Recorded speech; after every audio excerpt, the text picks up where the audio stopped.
I should say, if you are new or visiting, my name is Matt. I get the joy of being the priest in this beautiful community, and I love it. I love it. This morning, I'm going to talk a little bit about vision, about who we are, about why we exist, about what it means for us to be church in this space. And so I'm going to dive in and look at Romans chapter 12. It is a beautiful bit of the scriptures, and it's going to come up on the screen behind me. We're looking at Romans 12, verse 9 to 16. But a little bit about us. Unlimited is a multi-generational family on a mission to do two things. Firstly, we want to go all out for our unreached youth in the city. Our unreached under 25s, continental youth, unreached youth in students and grads in this city. We are set up, I'll talk about this a bit more, we're a Bishop's Missions Order on a mission to do everything possible to engage and have conversations about faith and life and meaning. That does not mean to say that if you're over 25 that we don't care about you. We absolutely do. We are a family on a mission, particularly you, Lucy.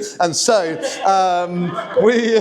we love you guys. And secondly, we want to be the miracle people in the middle of the city. I love that people show up quite a lot, and they're like, Matt, I prayed and something happened. God spoke to me in a dream. I don't know why, but I prayed and I've suddenly received some peace. And we want to be the people in the city who talk about that and show people why that happens. And so let's dive into Romans chapter 12. Romans chapter 12 goes something like this. Love, this is verse 9, love must be sincere. Hate what is evil and cling to what is good. Be devoted to one another in love. Honor one another above yourselves. Never be lacking in zeal, but keep your spiritual fervor. Serve in the Lord. Be joyful in hope, patient in affliction, faithful in prayer.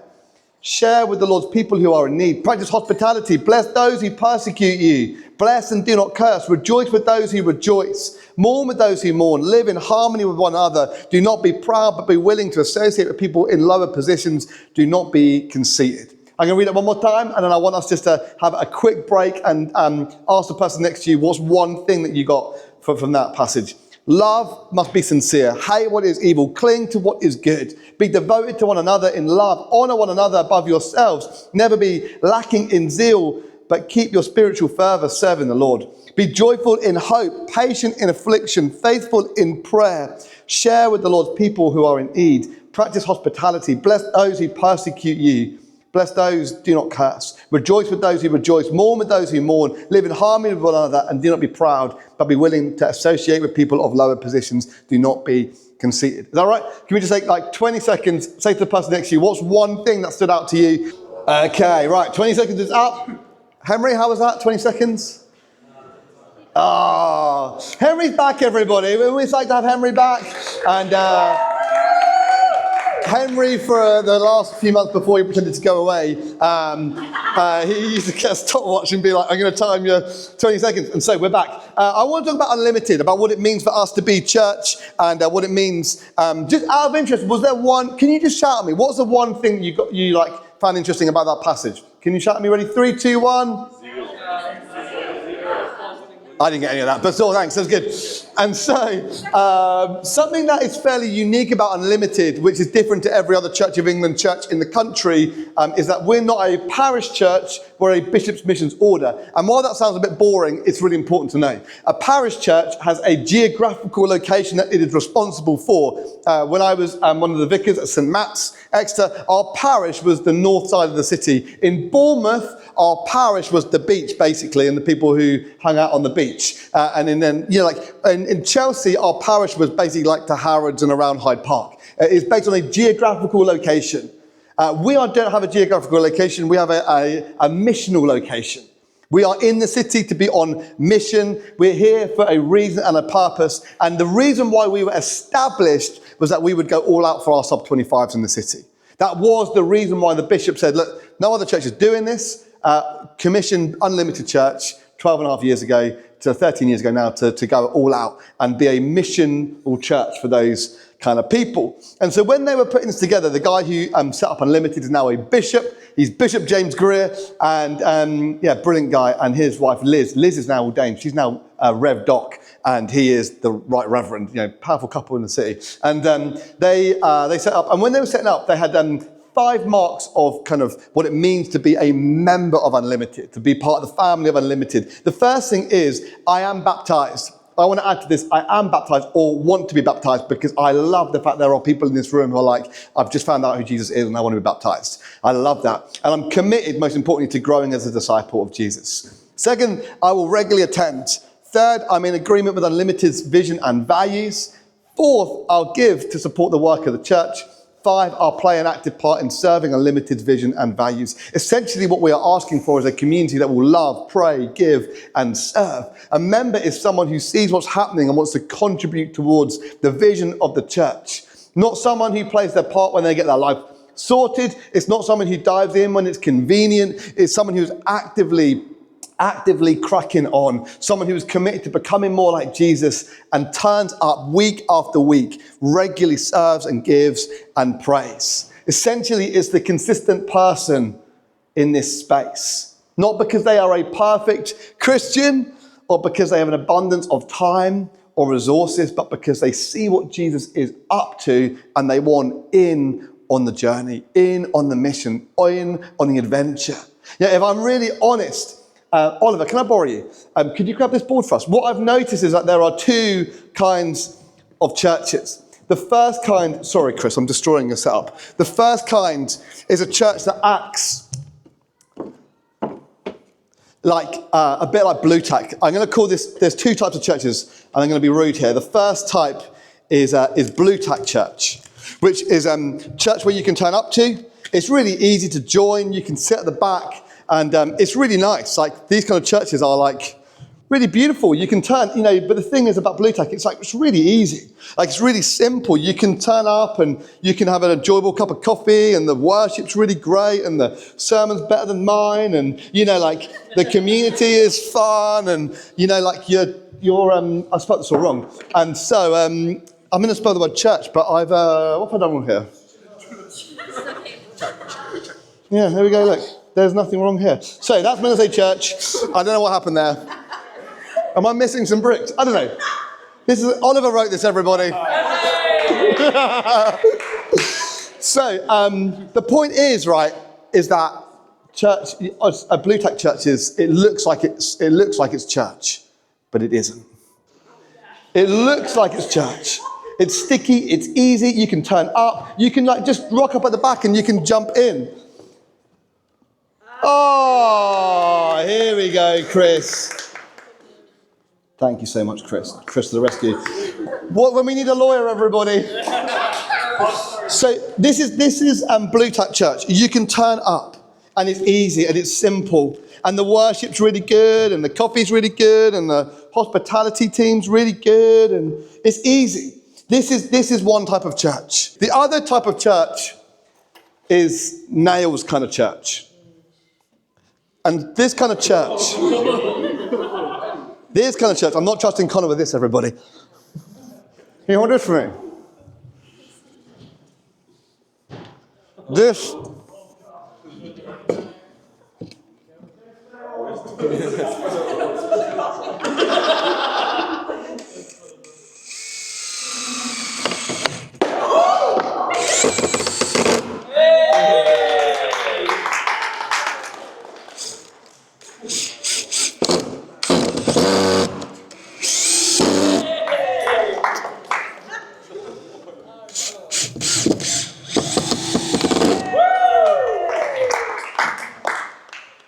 Nails Church is a lot harder to join.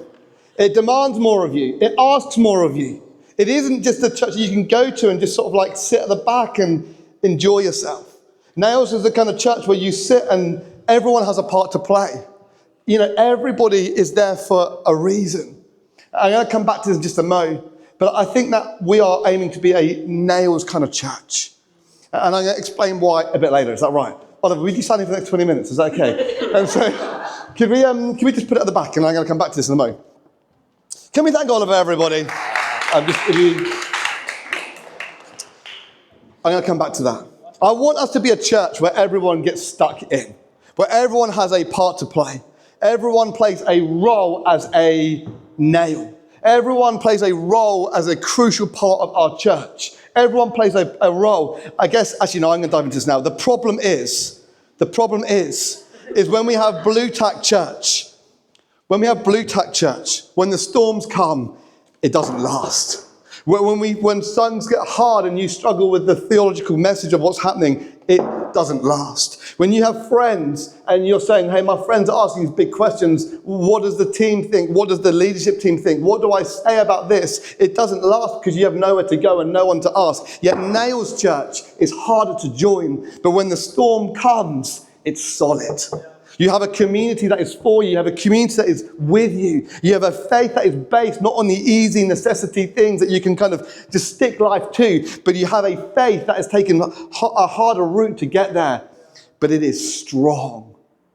It will carry you through the storms. It will deliver you in the hard times. I don't want us to be a church where you can just show up and not play a part, where you can just sit at the back and no one says hello to you, where you can just come and be anonymous and it's all be okay. I want you to be a part of a church where your faith is real, where you see Jesus at work every week, where you see a church where people come alive as they encounter who Jesus is.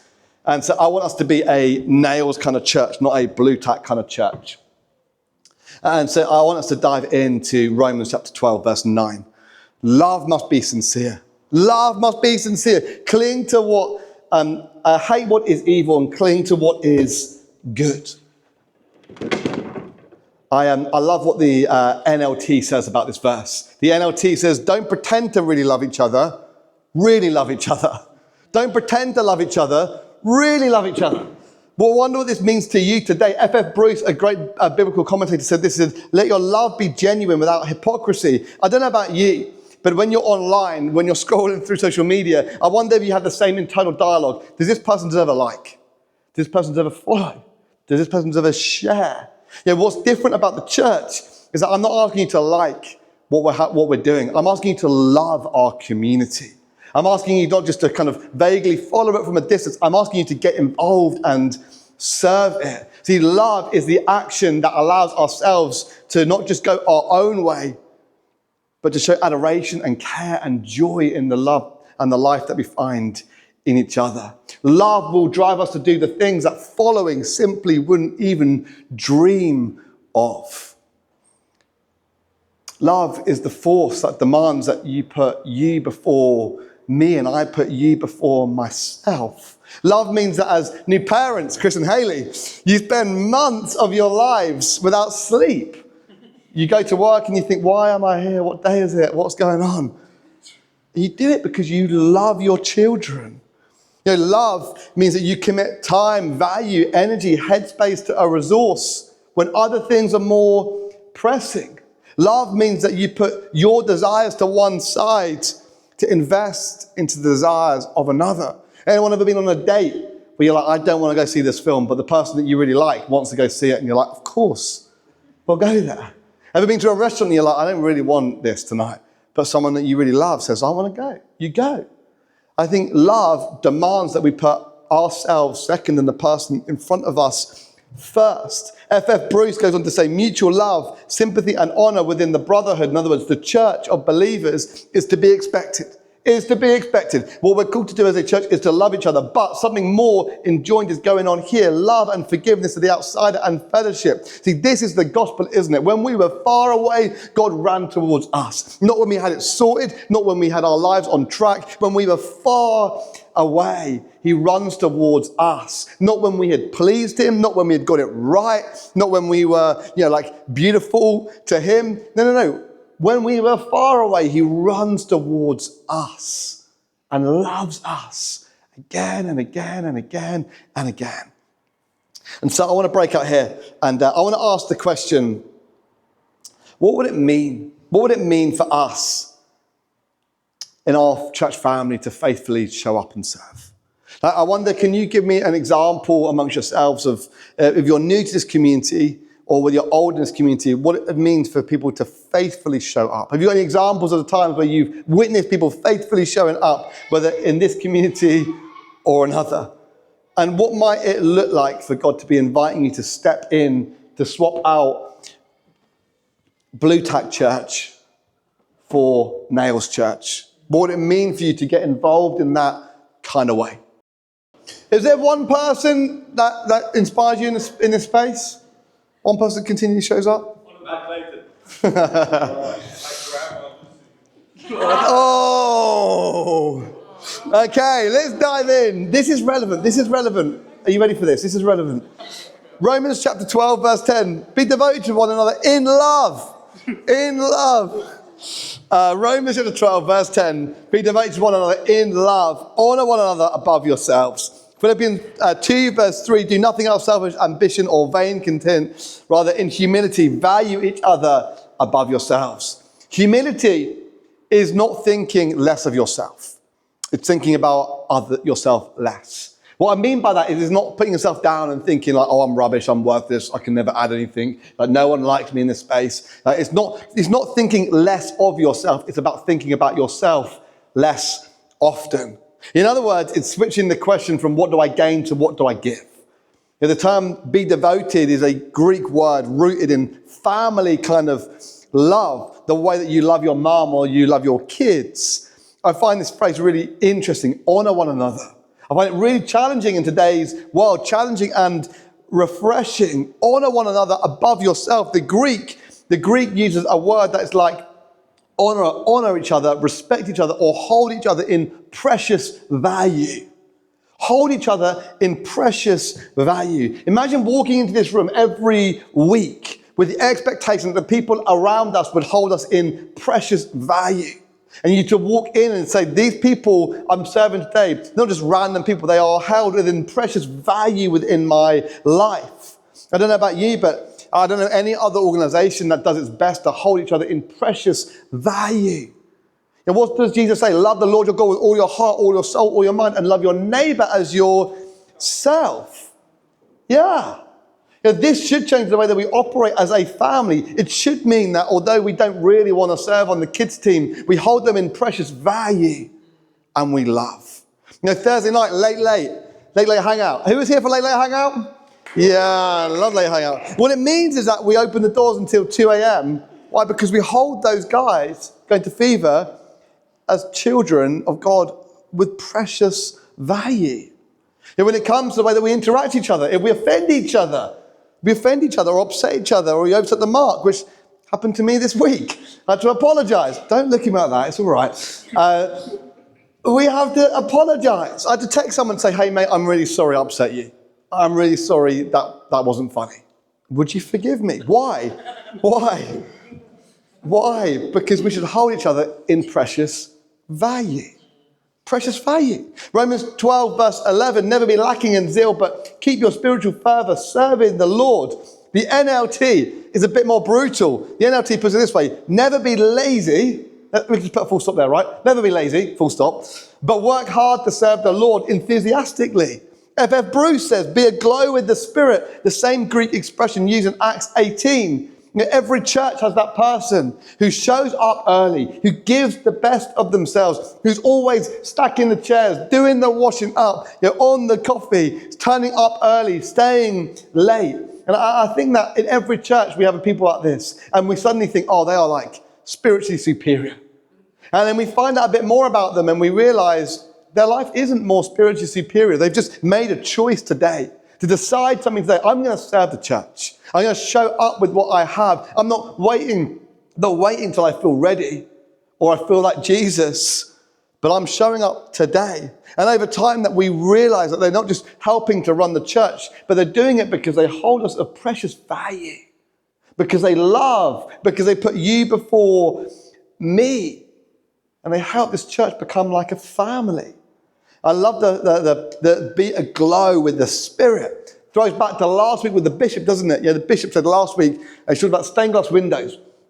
And she said, she was in a school once and she said, like, well, who are the saints? And one of the little kids said, oh, they're like the stained glass windows, the Christians of old where the light glows through them. And she made this point, like the Spirit of God should glow through us, that people see it, people feel it, people know it within our lives. How can we be aglow with the Spirit, holding people of precious value, showing that they are loved and cared for? Interesting, verse 13, share with the Lord's people who are in need, practice hospitality. Yeah, I wonder whether one of the most selfless prayers that we can pray is, Lord, here I am, send me.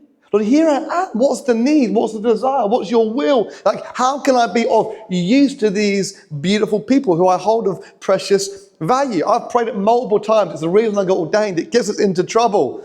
But family does consistently what others do sporadically.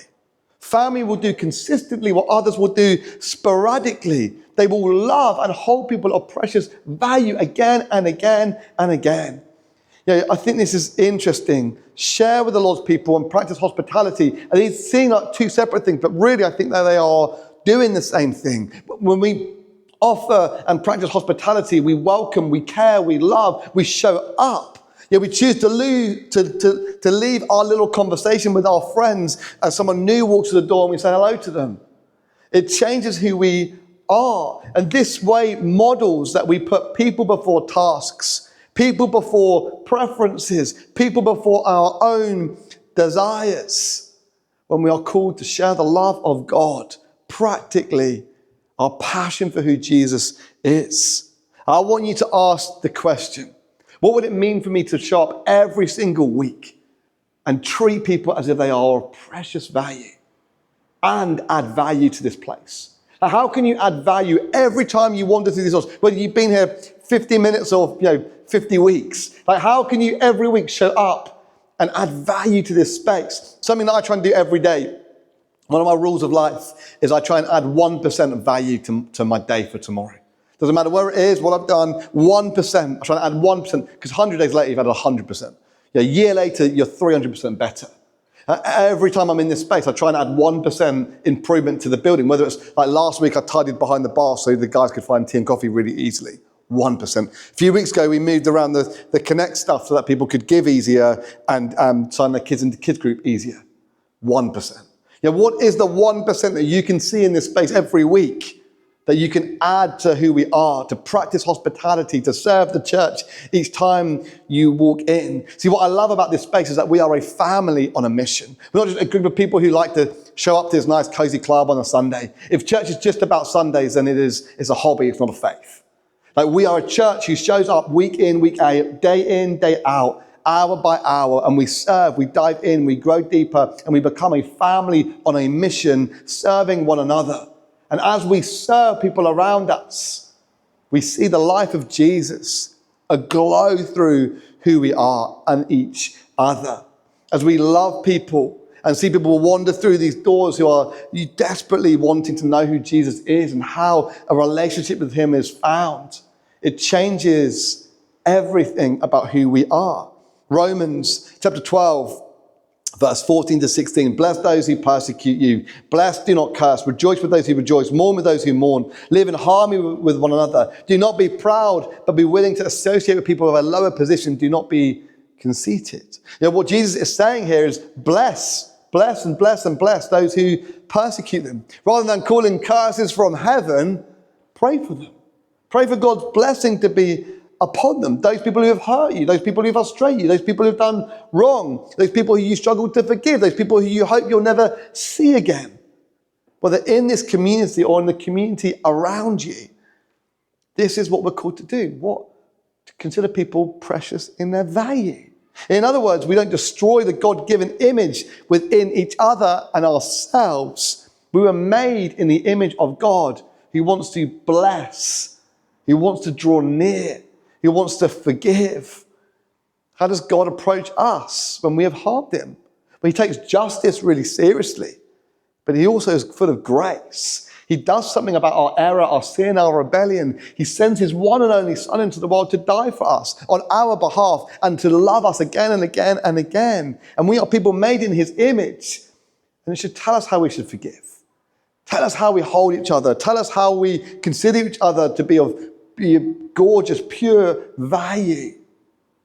How do we advance as a community? Together as one. As a church, as a family. How do we love like Jesus? Forgiving one another and calling down blessing rather than curses. This is so countercultural, isn't it? In a world around us that often asks, Matt, what do we do about people who have harmed us? Matt, what do we do when people have upset us? What do we do? I'm not saying we go back to be hurt again. I don't think that's what we should do.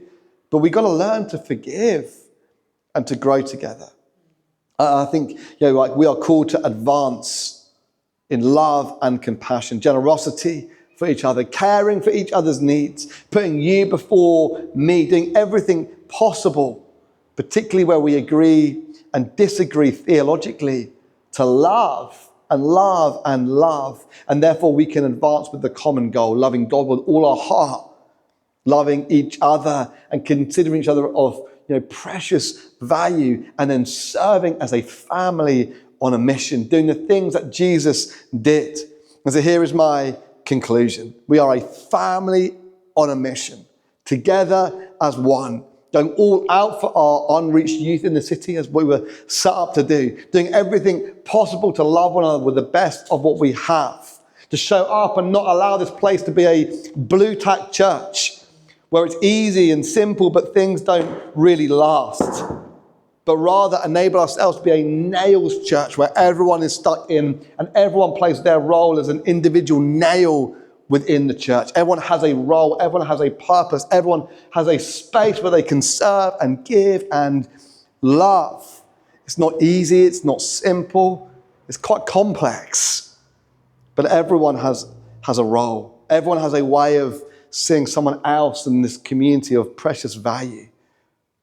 And so ultimately, I want this place to be a beautiful space where we can flourish, loving God, becoming more like Jesus, doing the things that he did, and become a genuine family on a mission to love and serve a community in this incredible city and wider field. That is who we are. Do you want to stand? We're going to pray together.